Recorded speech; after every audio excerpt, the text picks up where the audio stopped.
इससे पहले हमने रूलेट्स लॉ उस पार्ट में पढ़ी थी। रूल्स लॉ जो है स्पेशली हमने वोलेटाइल सॉल्यूशंस के लिए पढ़ी थी, लेकिन अगर जो है हमारा सॉल्यूट कैसा हो जाए, नॉन वोलेटाइल हो जाए, उस केस में रूलेट्स लॉ में क्या चेंज आएगा वो हम यहाँ पर स्टडी करने वाले हैं। आइए देखते हैं इसमें क्या होगा जब हम बात करेंगे सॉलिड एंड लिक्विड इस तरह के सॉल्यूशन की, जिसमें लिक्विड में हम लोग क्या मिलाएंगे, कोई सॉलिड हम लोग मिलाएंगे, सॉल्यूट मिलाएंगे, लिक्विड आपका सॉल्वेंट हो जाएगा और सॉल्यूट आपका जो है लिक्विड सॉलिड होगा। अगर आपका सॉल्यूट इस केस में स्टूडेंट्स अगर हम लोग बात करें तो ज़्यादा से ज़्यादा जो मॉलिक्यूल्स वेपर में कन्वर्ट हो रहे थे पहले वोलेटाइल सॉल्यूशन में, वो अब कम हो जाएंगे, क्योंकि लिक्विड के आने की वजह से जो इनकी इंटरमॉलिक्यूलर फोर्स है वो थोड़ी सी मजबूत हो जाएगी, स्ट्रांग हो जाएगी। इंटरमॉलिक्यूलर फोर्स अगर बढ़ जाएगी तो क्या होगा, जो वेपर्स में कन्वर्जन हो रहा था, यानी वेपर्स जो इंक्रीज होते जा रहे थे, लिक्विड से कन्वर्ट हो रहे थे वेपर में, अब उनकी जो है स्पीड में कुछ कमी आएगी, जिसकी वजह से क्या होगा, आप देखें यहाँ पर बताया गया है कि वेपर प्रेशर भी आपका रिड्यूस हो जाएगा। अब ये जो वेपर प्रेशर आपका डिक्रीज़ हुआ है सॉल्वेंट का, वो किसकी वजह से हुआ है, सॉल्यूट की वजह से। ये जो सॉलिड पार्ट हमने डाला था लिक्विड में, इसकी वजह से ही तो जो है आपका वेपर प्रेशर कम हुआ है सॉल्यूशन का। अब इससे क्या होगा, तो हम बता सकते हैं किसी भी सॉल्यूशन के लिए, चाहे वो वोलेटाइल हो या ना हो, उस केस में क्या होगा, जो पार्शियल प्रेशर होगा, जबकि रूलेट्स लॉ आपकी क्या कहती है, कोई भी वोलेटाइल कंपोनेंट, चाहे भले ही आपका सॉल्यूट वोलेटाइल ना हो, जैसे कि यहाँ पर हमने ऊपर एग्जांपल में देखा कि सॉल्यूट हमारा नॉन वोलेटाइल था, यानी कि वो सॉलिड था, हवा में गायब नहीं हो रहा था अपने आप। इस केस में क्या होगा, रूलेट्स लॉ यहाँ पर भी अप्लाई होगी। रूलेट्स लॉ इस केस में भी जो है पूरी तरीके से एप्लीकेबल है। यहाँ पर भी जो आपका वोलेटाइल कंपोनेंट है, जैसा कि हमने देखा कि हमारा लिक्विड जो है वो वोलेटाइल था और सॉलिड हमारा नॉन वोलेटाइल था, यहाँ भी जो है आपकी रूलेट्स लॉ एप्लीकेबल होगी। उस केस में अगर हम लोग देखें तो जो आपका पार्शियल प्रेशर होगा, पार्शियल प्रेशर की बात करें, वो आपका अभी भी डायरेक्टली प्रोपोर्शनल होगा to the partial pressure of solvent, क्योंकि सॉल्वेंट हमारा कैसा था, वोलेटाइल था, और वोलेटाइल सॉल्वेंट को हमने यहाँ पर क्या माना था, 1 माना था। इसलिए हम लोग पार्शियल प्रेशर जो है आपका डायरेक्टली प्रोपोर्शनल यहाँ पर देखें x1 के, क्योंकि जो वो पहले ही बताया गया रूलेट्स लॉ जो है आपकी वो नॉन वोलेटाइल के लिए एप्लीकेबल है, और नॉन वोलेटाइल यहाँ पर हमारा सॉल्वेंट है 1, उसकी मोल फ्रैक्शन के डायरेक्टली प्रोपोर्शनल होता है पार्शियल प्रेशर, इसलिए P1 is directly proportional to x1 यहाँ पर दिया गया। आई होप आपको यहाँ पर ये समझ में आया होगा। अब हम लोग बात करें, अगर जो है कोई भी सॉल्यूशन अगर रूलेट्स लॉ को फॉलो करता है तो इसका प्रेशर जो है वो मोल फ्रैक्शन के अकॉर्डिंग चेंज होगा। प्रेशर और मोल फ्रैक्शन का ये जो ग्राफ है, इसमें आप देखें एक लीनियर ग्राफ आपको देखने को मिलेगा, जिसमें प्रेशर जो है वो डायरेक्टली चेंज हो रहा है जैसे जैसे हमारा मोल फ्रैक्शन बढ़ता जा रहा है। चाहे भले ही उसमें आपका एक कंपोनेंट नॉन वोलेटाइल ही क्यों ना हो, फिर भी हम लोग जो है रूलेट्स लॉ वहाँ पर लगा सकते हैं नॉन वोलेटाइल कंपोनेंट के लिए, जैसा कि हमने ऊपर एग्जाम्पल में समझा। आइए आगे देखते हैं इसके बाद नेक्स्ट टॉपिक को, जो कि है आपका आइडियल सॉल्यूशन। आइडियल सॉल्यूशन की अगर बात करें तो बड़ा सिंपल सा कॉन्सेप्ट है ये आइडियल सॉल्यूशन का। वो सॉल्यूशन जो रूलेट्स लॉ को एक्सेप्ट करते हुए, यानी वो सॉल्यूशन जिसमें रूलेट्स लॉ ओबे की जाती है, उसको बोला जाता है आइडियल सॉल्यूशन। यानी कि वो सॉल्यूशन जो रूलेट्स लॉ को फॉलो करेंगे सारे टेम्परेचर और कंसंट्रेशन की कंडीशन में, उन सॉल्यूशंस को हम कह सकते हैं आइडियल सॉल्यूशंस। अब अगर बात करें प्रॉपर्टीज़ ऑफ आइडियल सॉल्यूशंस की, आइडियल सॉल्यूशन की अगर प्रॉपर्टी की बात की जाए स्टूडेंट्स, तो इसमें जो है हीट चेंज करने पर उन पर कोई असर नहीं पड़ता है, वॉल्यूम चेंज करने पर भी आइडियल सॉल्यूशन में कोई चेंज देखने को नहीं मिलता है। तो ये सारी प्रॉपर्टीज़ थी। इसके अलावा इंटरमॉलिक्यूलर फोर्स जो होती है वो हमेशा बराबर रहती है, चाहे कोई भी केस हो, चाहे टेम्परेचर चेंज हो या फिर प्रेशर चेंज हो या कंसंट्रेशन चेंज हो, वो हर समय जो है आपका यहाँ पर रूलेट्स लॉ को फॉलो करेंगे। वही सारे सॉल्यूशन आपके कहलाते हैं ट्रू सॉल्यूशन, या फिर आइडियल सॉल्यूशन भी हम इनको कह सकते हैं।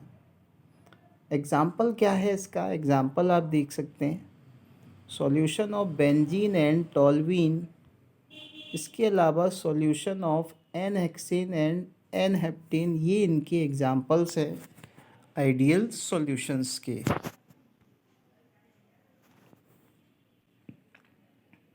आई होप आपको यहाँ पर आइडियल सॉल्यूशंस का ये पार्ट समझ में आया होगा। अब इसकी जस्ट अपोजिट क्या होते हैं? आपके नॉन आइडियल सॉल्यूशंस होते हैं। तो नॉन आइडियल सॉल्यूशंस वो सॉल्यूशन होते हैं जो रूलेट्स लॉ को ओबे नहीं करते। जो रूलेट्स लॉ को फॉलो नहीं करते हैं उनको हम लोग बोलते हैं नॉन आइडियल सॉल्यूशंस। इतना आप सभी को समझ में आ रहा होगा। नॉन आइडियल सॉल्यूशन क्या होंगे? इनका वेपर प्रेशर लॉ के अकॉर्डिंग नहीं होगा, लॉ के अकॉर्डिंग से थोड़ा हमेशा ज़्यादा होगा। इनका जो मिक्सिंग के लिए जो हीट एनर्जी है वो ज़्यादा अप्लाई करनी पड़ेगी।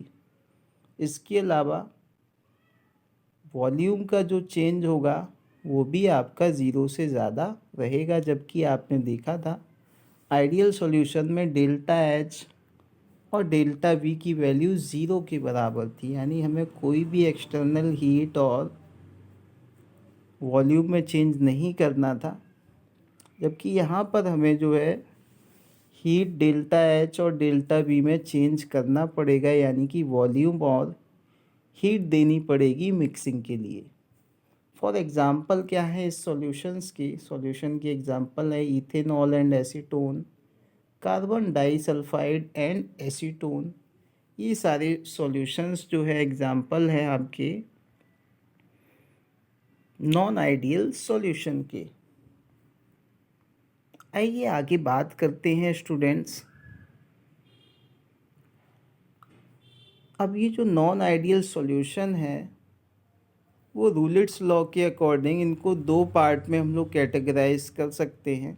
एक वो जिनमें क्या होगा, वेपर प्रेशर कैसा होगा? कम होगा। एक्सपेक्टेड जो रूलेट्स लॉ के अकॉर्डिंग वेपर प्रेशर इनमें कम आता है, तो इसमें क्या होगा, डेल्टा एच जो मिक्सिंग के लिए आपको चाहिए हीट एनर्जी वो कम होगी ज़ीरो से। इसके अलावा डेल्टा वॉल्यूम में जो चेंज होगा वो भी ज़ीरो के नीचे रहेगा। फॉर एग्ज़ाम्पल की हम बात करें, एग्ज़ाम्पल देखिए अगर, तो एनिलीन और क्लोरोफॉर्म का, इसमें हमें जो है कोई हीट वगैरह नहीं देनी पड़ती। क्लोरोफॉर्म ईज़िली क्या होता है, मिक्सअप हो जाता है। आई होप आपको यहाँ तक ये समझ में आ रहा होगा नॉन वॉलेटाइल्स सॉरी, ये नॉन आइडियल सॉल्यूशन आपको यहाँ तक समझ में आ रहा होगा। अब हम लोग बात कर लेते हैं वेपर प्रेशर की। इस केस में तो जिस तरह से इनका डेविएशन होता है, यानी एक होता है पॉजिटिव डेविएशन, एक होता है नेगेटिव डेविएशन, उस बेस पर ये अलग अलग तरह के एजियोट्रॉप बनाते हैं। एजियोट्रॉप स्टूडेंट्स क्या होते हैं? एजियोट्रॉप की अगर हम लोग बात करें, वो सॉल्यूशन जो रूलेट्स लॉ से पॉजिटिव डेविएशन शो करते हैं, यानी ज़ीरो के ऊपर जो है इनमें डेविएशन देखने को मिलता है, वो आपके बनाते हैं मिनिमम बॉइलिंग एजियोट्रॉप। इसमें क्या होगा, काफ़ी कम बॉइलिंग पॉइंट वाले एजियोट्रॉप्स ये बनाते हैं। जैसे कि हम लोग बात करें अल्कोहल और वाटर के मिक्सचर की, या इथेनॉल और वाटर के मिक्सचर की, इनसे मिलने से जो एजियोट्रॉप बनेगा, एजियोट्रॉप क्या होता है पहले आप वो समझ लें। एजियोट्रॉप में क्या होता है, जब दो अलग अलग बॉइलिंग पॉइंट वाले कंपोनेंट एक दूसरे के साथ मिलते हैं, डिफरेंट बॉइलिंग पॉइंट वाले जब कंपोनेंट एक दूसरे के साथ मिलते हैं, इनके मिलने से जो नया कंपाउंड बना है उसका वो इस तरीके से मिक्सअप हो जाते हैं कि फिर उनको फ्रैक्शनल डिस्टिलेशन से अलग करना पॉसिबल ना हो। फ्रैक्शनल डिस्टिलेशन क्या होता था, अलग अलग बॉइलिंग पॉइंट का हम लोग यूज़ करके अलग अलग कंपोनेंट को सॉल्यूशंस के अलग कर पाते थे। जैसे अल्कोहल और वाटर को हम लोग एक दूसरे से आसानी से अलग कर सकते थे। अल्कोहल और वाटर को जब हमें अलग करना होता था, तो क्योंकि अल्कोहल का बॉइलिंग पॉइंट अलग था, अल्कोहल को कम टेम्परेचर लगभग 70 डिग्री पर अल्कोहल क्या होता है, वो बॉयल करना स्टार्ट कर देता है। इस तरह से अगर हम लोग इसको बॉयल करेंगे तो अल्कोहल जो है वेपर में कन्वर्ट हो जाएगा, जिसको हम दूसरी जगह सेचुरेट कर सकते हैं, अलग कर सकते हैं, और वाटर आपका अलग हो जाएगा। लेकिन जब ये कंपोनेंट एक दूसरे से इस तरीके से मिल जाते हैं कि इनके जो बॉइलिंग पॉइंट में कुछ खास अंतर ना रहे, एक बार मैं आपको एक फिगर बना के बता देता हूँ ताकि आपको ईज़िली समझ में आ जाए। मान लीजिए कि यहाँ पर हमने क्या लिया है, एक हमने बर्तन लिया है जिसमें हमने एक तरफ आपने वाटर इस कंटेनर में था और दूसरी तरफ आपने इसमें इथेनॉल यानी अल्कोहल आपने यहाँ पर मिला दिया।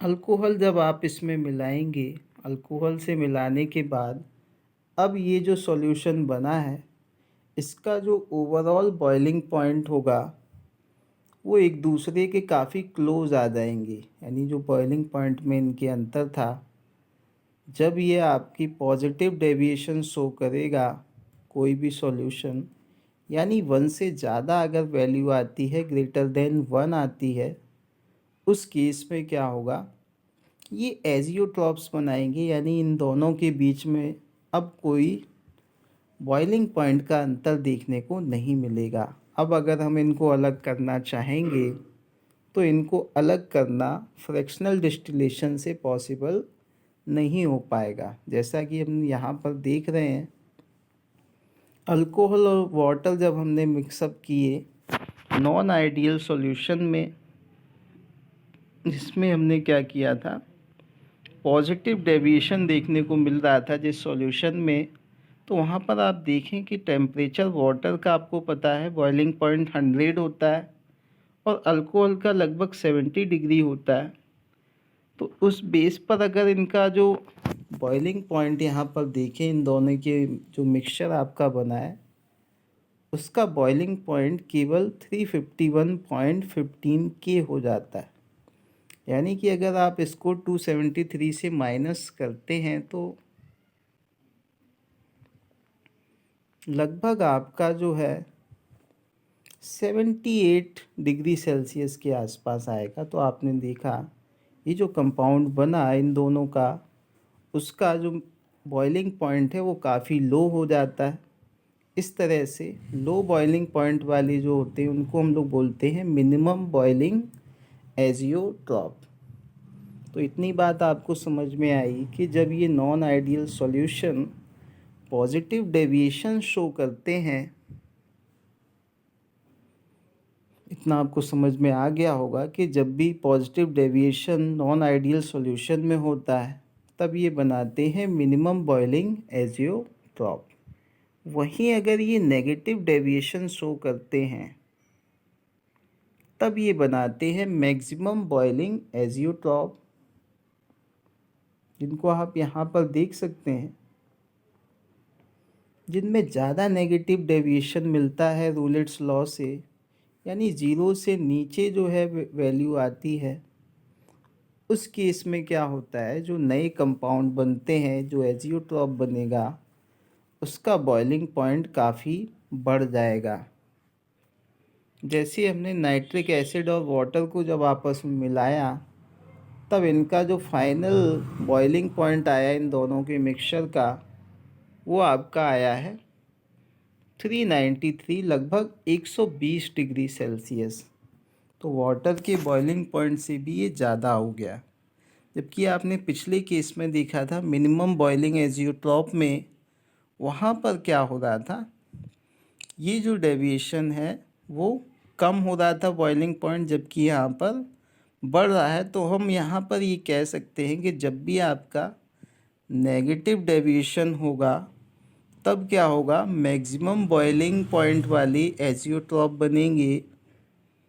और वहीं जब आपका पॉजिटिव डेविएशन होगा रूलेट्स लॉ से, तब क्या बनेगा, तब बनेगा स्टूडेंट्स मिनिमम बॉइलिंग एजियोट्रॉप। मेरे हिसाब से अब आपको यहाँ पर ये सारी चीज़ें क्लियर हो गई होंगी। आप अपनी एनसीईआरटी की बुक में ये वाले ग्राफ देख सकते हैं। इनमें जो है सारी चीज़ें आपको बताई गई, किस तरह से इसमें डेविएशंस देखने को मिलते हैं बॉइलिंग पॉइंट के, जो कि आप अपनी एनसीईआरटी की बुक में इजीली फाइंड आउट कर सकते हैं। आई होप आपको यहाँ तक का ये टॉपिक समझ में आया होगा, जिसमें हमने आज रूलेट्स लॉ को कम्प्लीटली यहाँ पर डिस्कस किया और उसके एप्लीकेशंस, यानी कि आइडियल और नॉन आइडियल सॉल्यूशन में रूलेट्स लॉ से जो है हम लोग क्या क्या पता कर सकते हैं कि इनसे बनने वाले कंपाउंड मिनिमम बॉइलिंग एजियोट्रॉप होंगे या फिर मैक्सिमम बॉइलिंग एजियोट्रॉप होंगे, वो आप आसानी से फाइंड आउट कर सकते हैं। एक बार फिर से रिपीट कर देता हूँ, जब आपका पॉजिटिव डेविएशन होगा तब बनेगी मिनिमम बॉइलिंग एजियोट्रॉप, और जब आपका नेगेटिव डेविएशन होगा, जब आपका नेगेटिव डेविएशन होगा तब बनेंगे आपके मैक्सिमम बॉइलिंग एजियोट्रॉप। एजियोट्रॉप आपको याद होगा, एजियोट्रॉप यानी वो कंपाउंड जो एक दूसरे में इतने अच्छे से घुल मिल जाते हैं कि उनको फ्रैक्शनल डिस्टिलेशन से अलग ना किया जा सके, यानी उनका बॉइलिंग पॉइंट एक दूसरे में इतने अच्छे से जो है विद स्टैंड हो जाता है कि उनको फ्रैक्शनल डिस्टिलेशन यानी बॉइलिंग पॉइंट के अंतर वाले तरीके से अलग नहीं किया जा सकता है। सो आई होप आपको यहाँ तक का ये टॉपिक समझ में आया होगा।